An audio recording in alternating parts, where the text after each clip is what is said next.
शकुंतला जी नमस्कार। नमस्कार। आप पहुंचे हैं आज आशा वर्करों के बीच में, इनको एक शक्ति देने के लिए, ताकत देने के लिए।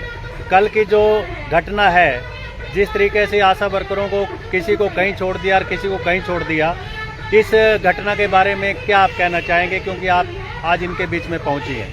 हाँ, मेरा नाम शकुंतला है। मैं आंगनवाड़ी वर्कर हेल्पर यूनियन संबंधित CITU राज्य महासचिव हरियाणा।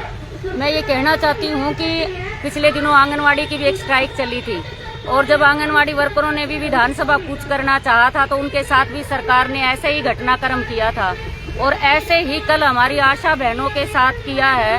तो इससे जो है सरकार का चरित्र नंगा होता है। जो सरकार बेटी बचाओ बेटी पढ़ाओ का नारा देती है, किस तरीके से वो जो है बेटियों के साथ व्यवहार करती है, बसों से उतरवाती है, प्राइवेट गाड़ियां करती है, उनको कैंसिल करवा देती है। अरे राय पुरानी है बरवाला में, वहाँ की बहनों को पुंडरी छोड़ दिया गया, हिसार की बहनों को कैथल छोड़ दिया गया। ये कहाँ की इंसानियत है? उनके पास किराया तक नहीं था, वो महिलाएं कैसे घर तक पहुँची होगी? सरकार, ये चिंता का विषय है कि ऐसी सरकार जिनको हमने जो है ये सरकार को सत्ता पे बिठाया, और ये सच्चाई है, कांग्रेस से परेशान थे तभी हम बीजेपी और जेजेपी को सत्ता में लेके आए थे। एक विश्वास था इस सत्ता के ऊपर कि ये कुछ ना कुछ अच्छा करेंगी, लेकिन इन्होंने इतनी घिनौनी हरकतें कर रखी हैं। आज ना रोटी सुरक्षित है, ना बेटी सुरक्षित है। हम ये कहना चाहते हैं, ना तो आंगनवाड़ी की कोई नई मांग थी, ना आशाओं की कोई नई मांग है। खुद कोरोना योद्धा का इनको जो है दर्जा दिया सरकार ने, समझौता किया, एक जो है इनके लिए अनाउंसमेंट की और उस अनाउंसमेंट को लागू नहीं कर रहे।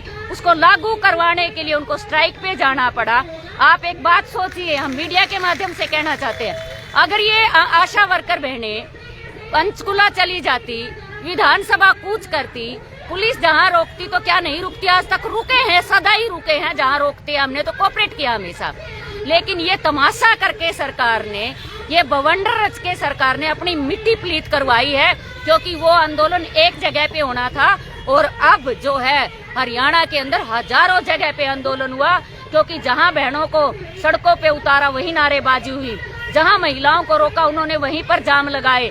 तो इससे जो है सरकार की और ज्यादा बद पिटी है और पूरे देश के अंदर ये रुका गया है कि हरियाणा सरकार बेटियों के साथ अच्छा नहीं कर रही है। शकुंतला जी, आंगनवाड़ी की लड़ाई आपने लड़ी, एक लीडरशिप में आप रहे हैं, खट्टर साहब से खुद आपकी मुलाकात हुई है। क्या आप तो अपनी लड़ाई तो लड़ चुके और अपना हक भी कुछ न कुछ आप ले सके हैं। अब आशा वर्करों के साथ आप मैदान में कूद चुके हैं, अब इनके लिए कितना बड़ा साथ आपका रहने वाला है? असल में मैं आपको बता दूं, आशा वर्कर या आंगनवाड़ी वर्कर कोई अलग नहीं है। दूसरा ये है कि हम दोनों, चाहे आशा है, चाहे आंगनवाड़ी, चाहे मिड डे मील, सभी की यूनियन जो है CITU से संबंधित है। बोर्ड हमारा CITU है और हम जो है आशा वर्करों को अकेला नहीं छोड़ेंगे। आशा वर्करों की हाजिरी है 20,000 हरियाणा के अंदर, लगभग 20,000। आंगनवाड़ी की है 47,000 हरियाणा के अंदर। तो एक एक महिला, अगर सरकार के ये भ्रम है दिमाग में कि ऑप्शन जो है आंगनवाड़ी को चुन लिया जाएगा, लेटर जारी किया अभी कुछ दिन पहले कि आंगनवाड़ी वर्करों से टीकाकरण करवा लिया जाए, आशाओं का काम आंगनवाड़ी से करवा लिया जाए। हम स्पष्ट कर दें, आशा वर्कर का काम आशा ही करेगी, आंगनवाड़ी वर्कर नहीं करेगी।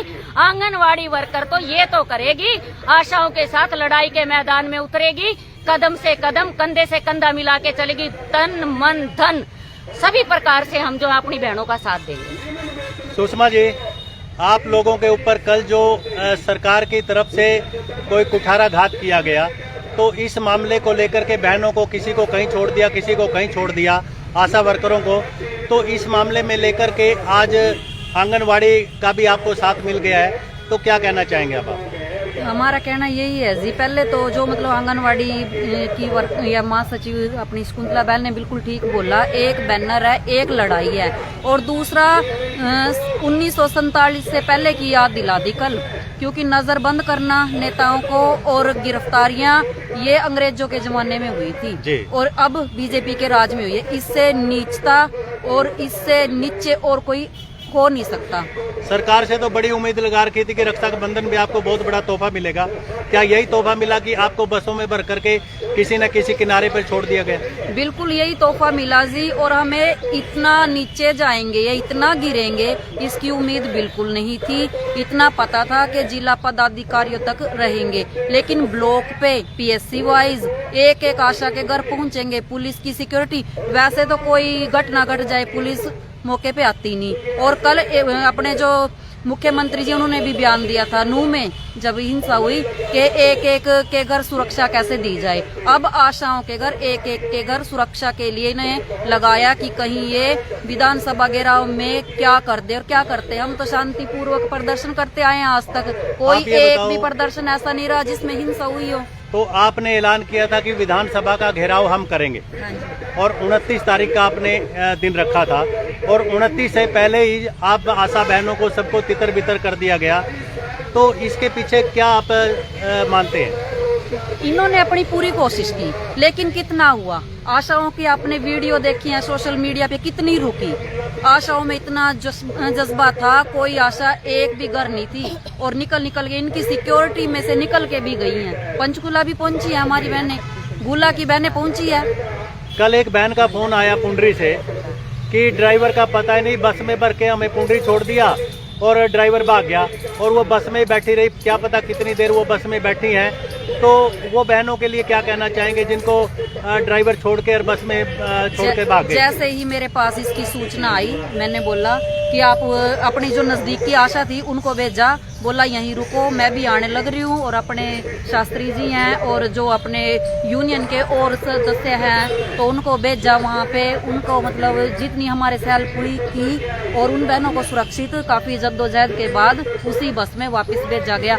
शर्म की बात है कि एक कहाँ कालका की थी वो बहन बता रही थी, और कहाँ पुंडरी, कितनी दूर लाके छोड़ा इनको। तो उनके साथ क्या बीती होगी पूरी रात? आम औरतें आशाओं की गिरफ्तारी की वजह से आम औरतों को भी इन्होंने परेशान किया, जो कहीं भी जा रही थी उनको बसों से उतारा गया, उनके बैग चेक किए गए। तो इस घटना को कितनी निंदा करोगे आप लोग? इनकी जितनी निंदा की जाए मेरे हिसाब से तो शब्द कम है। और आई बात अब 2024 की, इस निंदा का हिसाब उस जगह किया जाए। अब आप बताओ, कल को रक्षाबंधन है, सरकार तोहफा दे रही है बहनों को कि फ्री सेवा दे रही है, बस में किराया कोई नहीं होगा, और ऐसे में जो बहनें ये दरी बिछा कर बैठे हैं इनके लिए क्या कहोगे?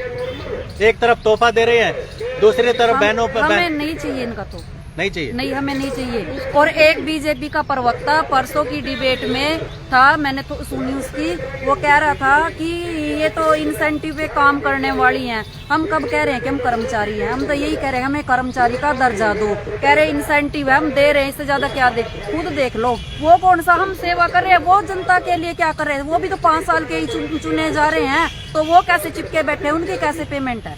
उनको कैसे तनख्वाह दी जाती है बाद में? आप कह रहे हैं कि हमें मजदूरी की श्रेणी में शामिल कर दो, मजदूरों में भी आपको शामिल नहीं किया जा रहा? नहीं किया जा रहा।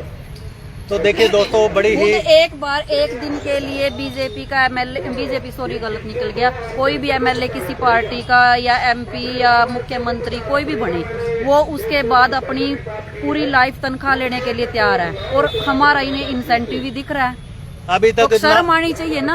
आप लोगों के बीच में बीजेपी JJP का जो मौजूदा सरकार है, अभी तक कोई नुमाइंदा आया आपकी सुध बुध लेने? हमारे बीच में कोई नहीं आया। हाँ, जो अपने पुंडरी के MLA रणधीर गोलन जी, उन्होंने विधानसभा में हमारी आवाज उठाई है और हमारी साइड से बात रखी है। गोलन के लिए क्या कहना चाहोगे? गोलन ने जो आपकी आवाज उठाई है, धन्यवाद करेंगे उनका कि उन्होंने जितना उनसे हो पाया उन्होंने किया जी। उन्होंने आशा के दुख को भी समझा, आवाज भी उठाई इसके बारे में, इसके लिए हम उनका बहुत दिल से धन्यवाद करते हैं।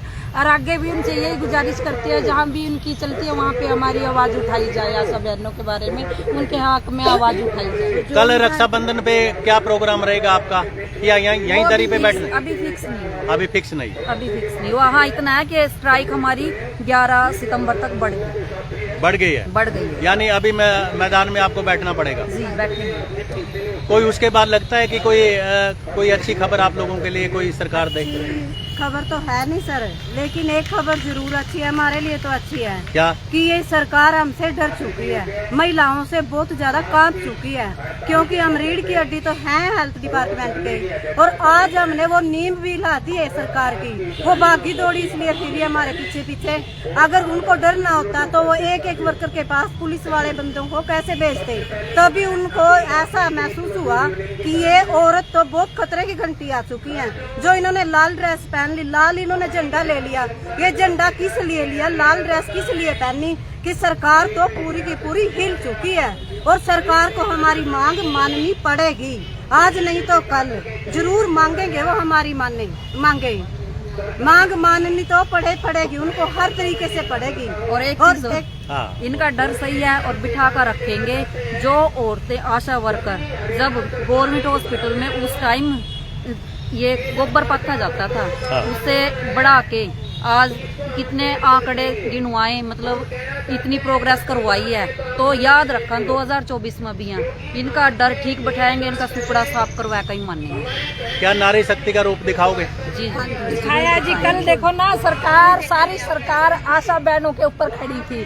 कोई भी ऐसा महकमा नहीं था जो उस पे सड़कों पे नहीं था। पुलिस देखो